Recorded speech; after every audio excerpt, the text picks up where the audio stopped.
Merci de nous rejoindre, Madame, Monsieur. Bonjour pour commencer le sommaire de ce journal.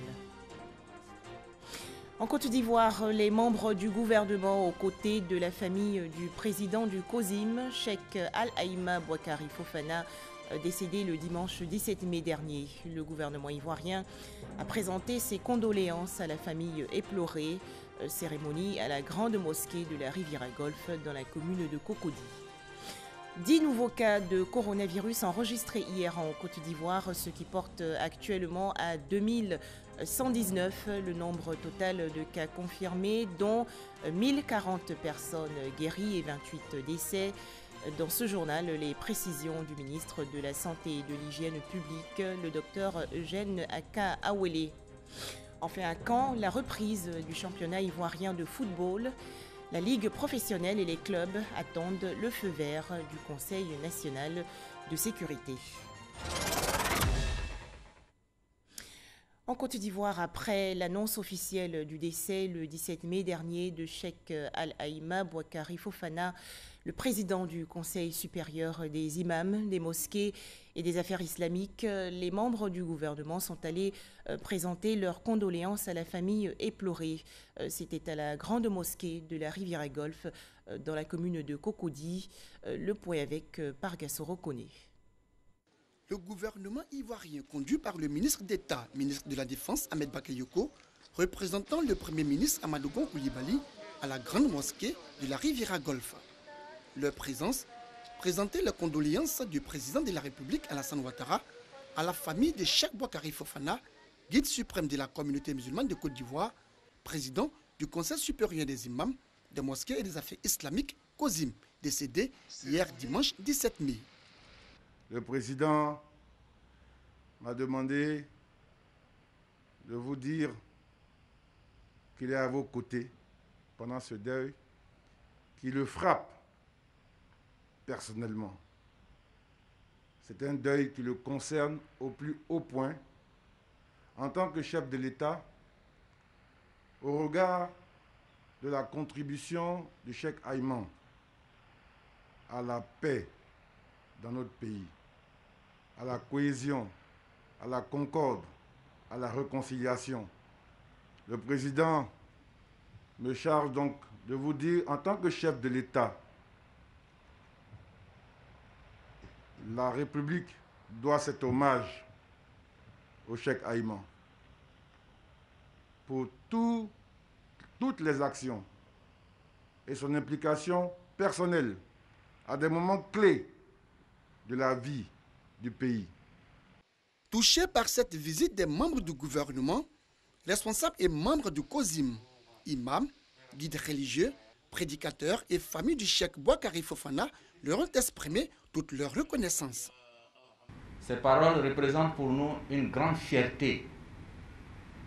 Parce que quand vous avez mis quelqu'un à votre tête et qu'il reçoit des hommages, des témoignages, pour dire qu'il a été bon, qu'il a été à la hauteur, c'est une fierté pour nous. Nos remerciements à M. le Président de la République. Saisissant l'opportunité, les guides religieux ont invité l'ensemble de la communauté musulmane à prier pour le Cheikh Haïma Bouakari Fofana afin que Dieu lui accorde le paradis.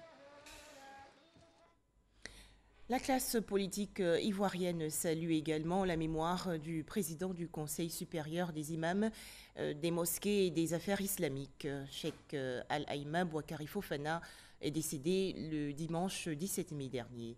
Les explications de Gabriel Lezani. La nouvelle de sa disparition est tombée telle une massue sur la communauté musulmane et sur l'ensemble des Ivoiriens. Si la Covid-19 a eu raison du guide religieux le dimanche 17 mai, le virus ne pourra pas effacer ses actes. Car selon des leaders politiques, Cheikh Bouakari Fofana a été un guide religieux d'exception.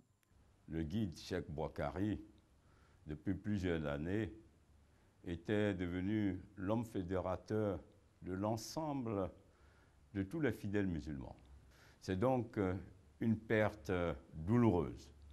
Aujourd'hui, le monde spirituel vient de perdre un monument. Dans le cadre de la réconciliation nationale, nous savons que le cheikh a été un acteur important de dialogue interconfessionnel et qu'avec les autres communautés, disons, religieuses, il a grandement contribué à faire avancer la réconciliation nationale, à faire en sorte que le dialogue politique en Côte d'Ivoire puisse progresser. Cheikh Boakari Fofana a été l'imam principal de la mosquée des Deux Plateaux à Djan, porte-parole du COSIM avant de prendre la tête de l'organisation suite au plébiscite de ses pères imams. Le guide religieux a brillé par sa patience et son esprit de conciliation. Homme de foi, il s'est également investi dans les actions de réconciliation nationale et de recherche de la paix en Côte d'Ivoire aux côtés de la société civile et des autres communautés religieuses. Que nos ferventes prières en cette période culturelle importante qu'est le Ramadan accompagnent son âme afin qu'elle repose en paix. Nous avons travaillé ensemble dans une structure qui était présidée par Feu Mathieu Ekra.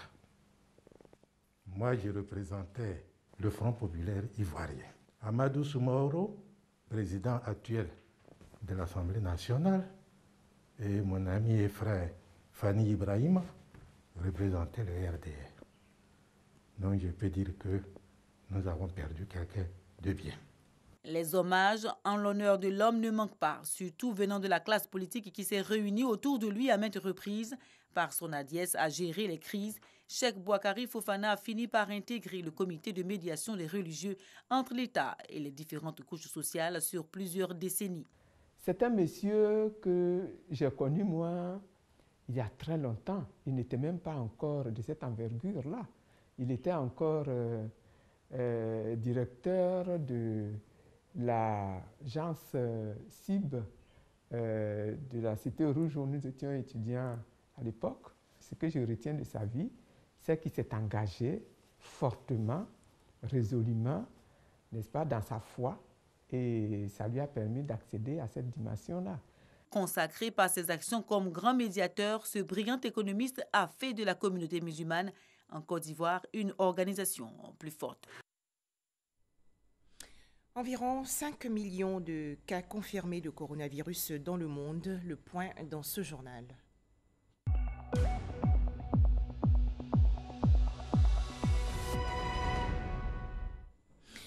Le bilan de la Covid-19 a été publié hier en Côte d'Ivoire par le ministère de la Santé et de l'Hygiène publique.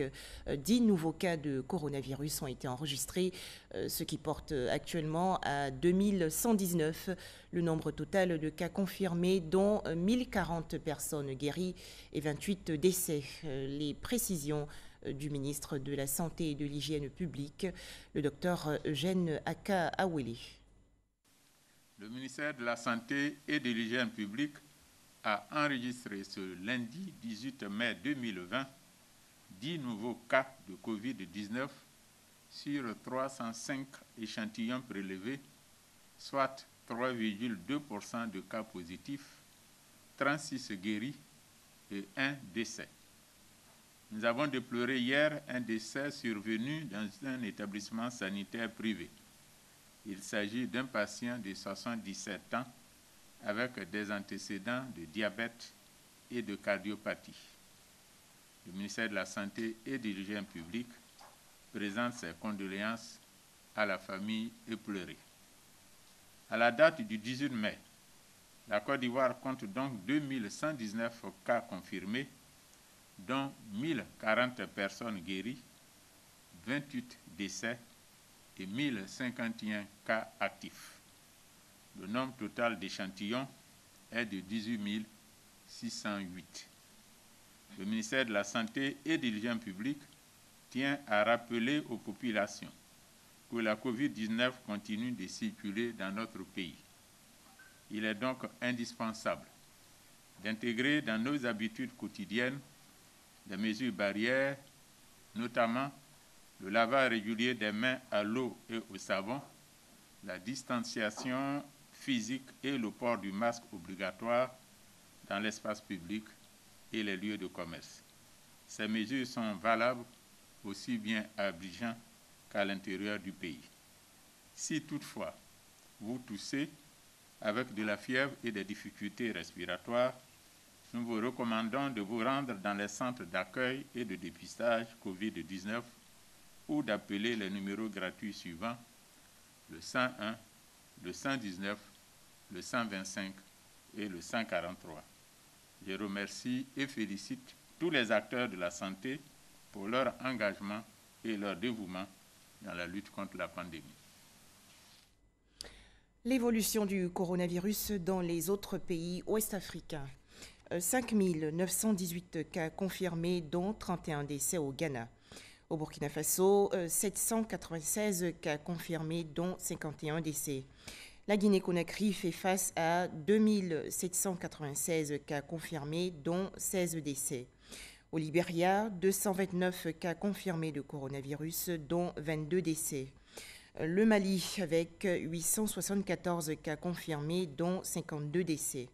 À noter dans le monde entier, 4 915 587 cas confirmés de coronavirus, dont 320 520 décès et 1 921 984 personnes guéries, selon l'Organisation mondiale de la santé.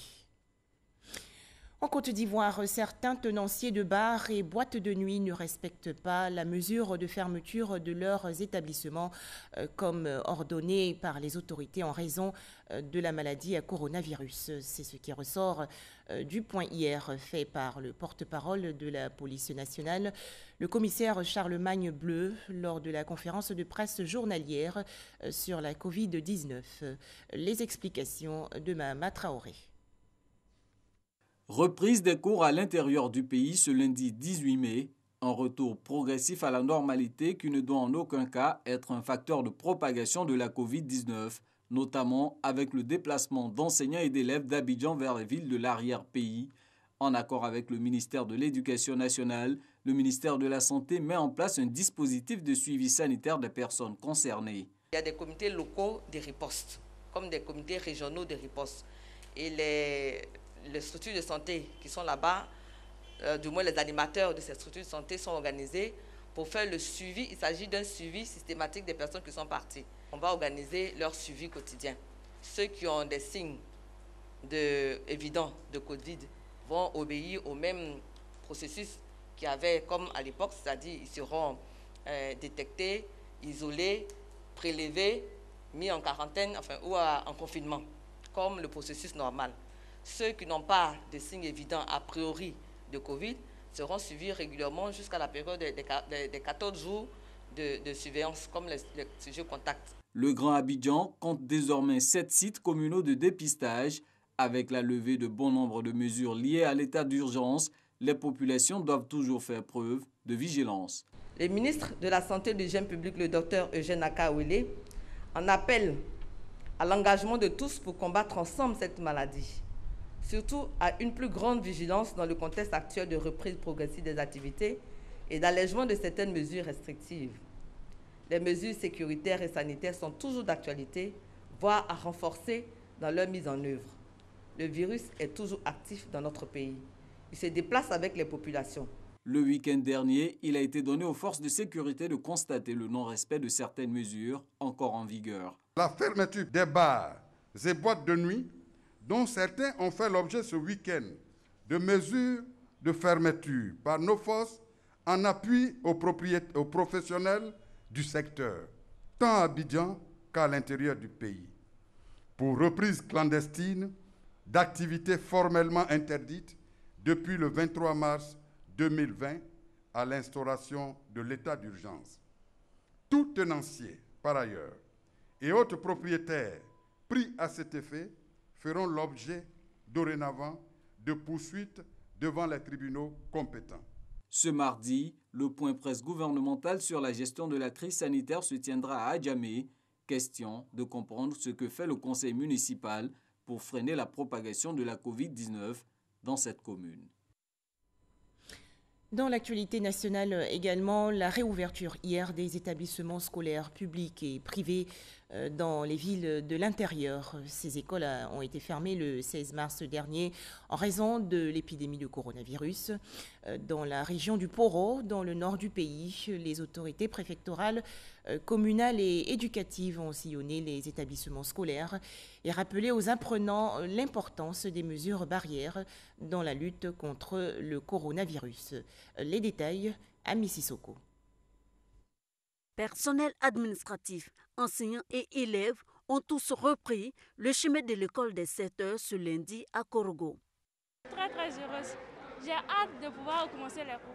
Nous sommes à 7 heures et nous allons faire le tour ensemble pour constater justement dans les différents établissements que la reprise est effective. Mais je sais déjà que par le biais, n'est-ce pas, de quelques échanges que j'ai eus avec les chefs de structure, Kadiko Dougou, Kassini Matiali, en tout cas les élèves sont dans les établissements. Au lycée moderne, le traditionnel salut aux couleurs a précédé la sensibilisation sur la maladie à Covid-19. Est-ce que le masque que je porte là, ça coûte plus cher qu'une année blanche? Est-ce que le masque coûte plus cher que votre propre vie? Parce que vous qui êtes ici, tous, 3e, terminale, vous le savez que le coronavirus, là, ça tue. Au collège moderne, l'heure est à la réorganisation. Les instructions sont affichées. Chaque classe a été scindée en deux groupes. Donc, il est question que chacun vienne voir sa classe, sa nouvelle classe. C'est une nouvelle réorganisation totale. Et c'est ce qui explique qu'on se rend pour aller au tableau, pour consulter la nouvelle classe. Pour que toutes les informations passent, pour que chacun s'approprie les mesures barrières avant le démarrage effectif. Lycée d'excellence Houphouët-Boigny. Ici, les cours se déroulent normalement. Introduction. Yes, the second part. Dans les établissements visités, élèves et enseignants sont instruits sur les nouvelles dispositions prises pour faire barrage au coronavirus. Aujourd'hui, pas d'exigence au niveau du port de cache-nez, mais le contrôle pourrait se renforcer, comme ici au lycée Houphouët-Boigny, où le proviseur ne compte plus tolérer le non-respect des mesures barrières. Si vous n'avez pas de cache-nez, ça va être grave. Ayez ça. J'ai écrit depuis 2 semaines, j'ai fait passer un communiqué à la radio. Vous n'avez pas écouté. Ce n'est pas ça qui vous intéresse, c'est le portable qui vous intéresse. Ça, je serai intolérable. Le moment est dur, mais si on se protège, il n'y aura rien.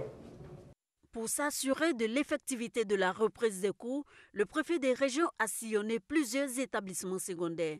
À ses côtés, les autorités politiques et administratives du Poro. Nous avons remarqué avec vous que les dispositifs de lavage de mains sont placés à plusieurs endroits de l'établissement, que les élèves sont en classe, qu'ils respectent la distanciation sociale de 1 mètre. Nous avons vu que beaucoup d'élèves portent des cache-nez et nous avons vu que la quasi-totalité des enseignants est en place. Ensemble, nous avons pu leur dire qu'il fallait qu'ils continuent de respecter les mesures barrières. Au niveau du primaire, les tout-petits ont également repris le chemin de l'école.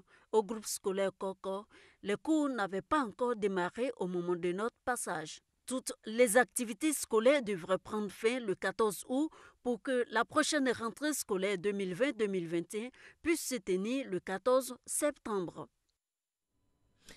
À Bengourou, dans la région est du pays, comment s'est faite la reprise des cours dans les établissements scolaires? Les précisions tout de suite de Herman Niamia. À Bengourou ce lundi, ils étaient nombreux les élèves qui ont répondu à l'appel. Au groupe scolaire Plateau, élèves et enseignants étaient pour la plupart en classe. Je suis bien contente de retourner à l'école et je sens que aussi cette maladie disparaît complètement. Pour respecter les mesures barrières, des dispositions ont été prises. Comme vous le voyez dans la disposition des tables bancs, cela a été fait, la classe a été divisée en 2. Le groupe A est resté, le groupe B est reparti à la maison et demain, ça sera le tour du groupe B.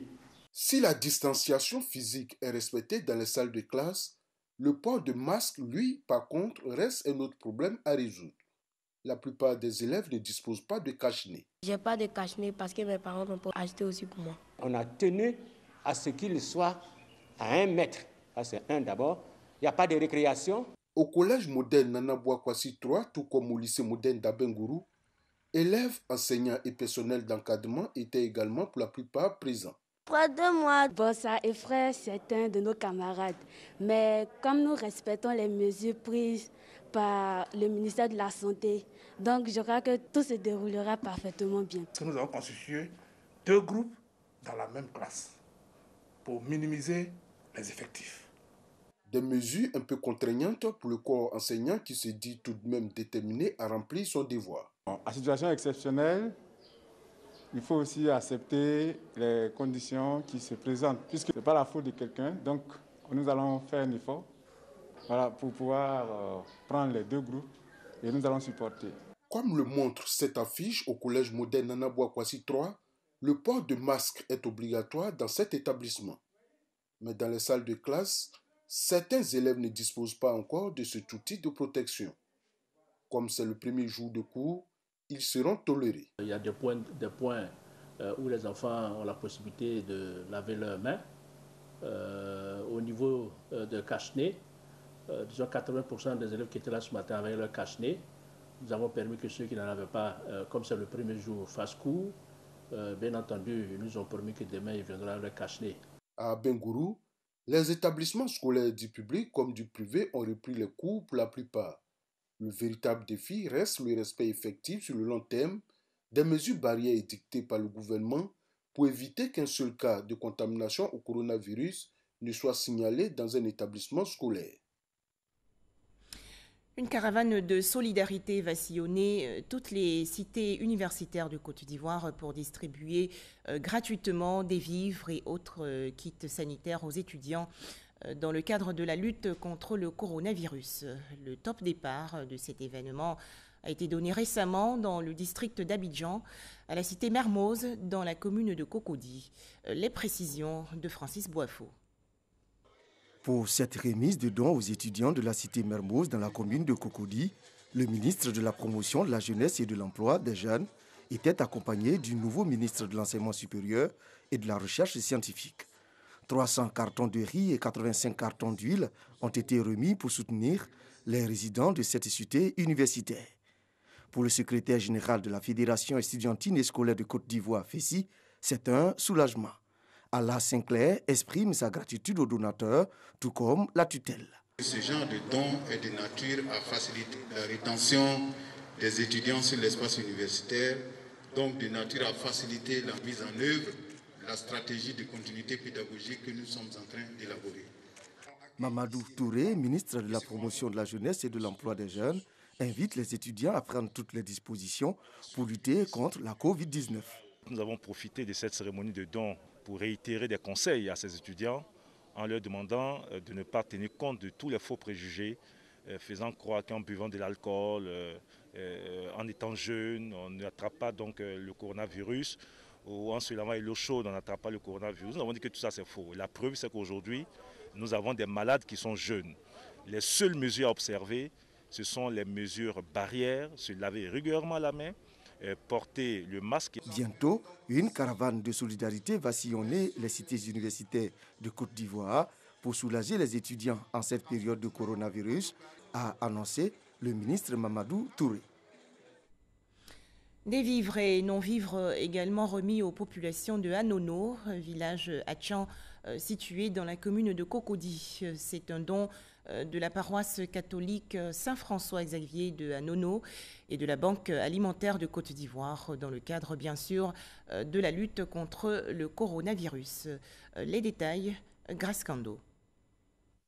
La Banque alimentaire et la paroisse Saint-François-Xavier d'Anono volent au secours des couches défavorisées. Elles ont fait don des vivres et non-vivres à cette frange de la population.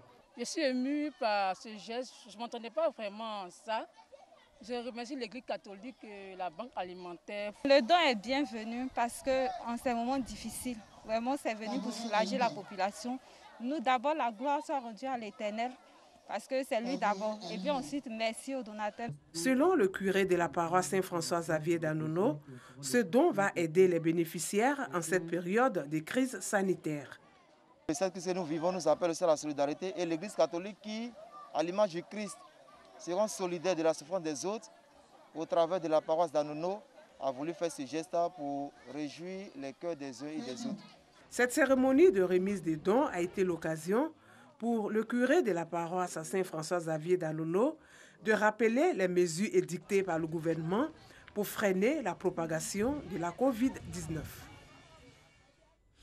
Religion, le jeûne du mois de Ramadan 2020 se poursuit et pour soutenir la communauté musulmane de Bouaké dans la région centre du pays, le ministre des Transports Amadou Koné lui a offert récemment des tonnes de riz et de sucre. Le point avec Kader Sogodogo de RTI Bouaké. Le ministre des Transports Amadou Koné, accueilli par le premier magistrat de la commune de Bouaké dans la cour de la mairie où plusieurs délégations issues de la communauté musulmane attendent. Le ministre est là, les bras chargés de vivres, symbole de sa solidarité envers cette communauté en cette période de jeûne. Nous avons 800 cartons de sucre, 800 sacs de riz de 50 kilos, d'une valeur totale d'environ 50 millions. Des bénéficiaires qui témoignent leur reconnaissance aux donateurs. Je vous rassure que ce don va parvenir à toute la grande communauté musulmane de Bouaké. Je voudrais rassurer, Monsieur le ministre, que la RTI Bouaké ne faillira pas, jouera son rôle dans le développement de notre cité et partant de toute la Côte d'Ivoire. Prenant la parole, le ministre insiste sur les vertus de paix et d'unité, des ingrédients nécessaires pour le développement.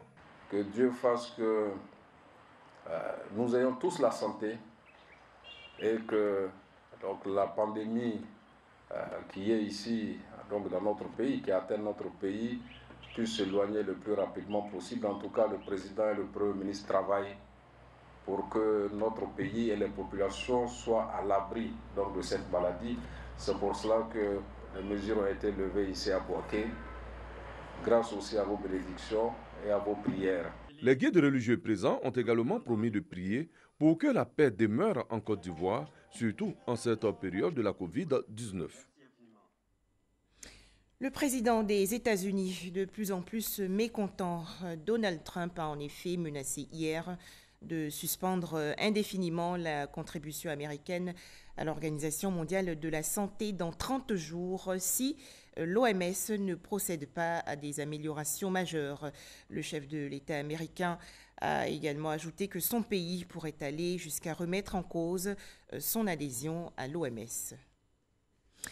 Du sang pour sauver des vies en Côte d'Ivoire. La structure Agir pour la Côte d'Ivoire a organisé récemment une opération de collecte de sang.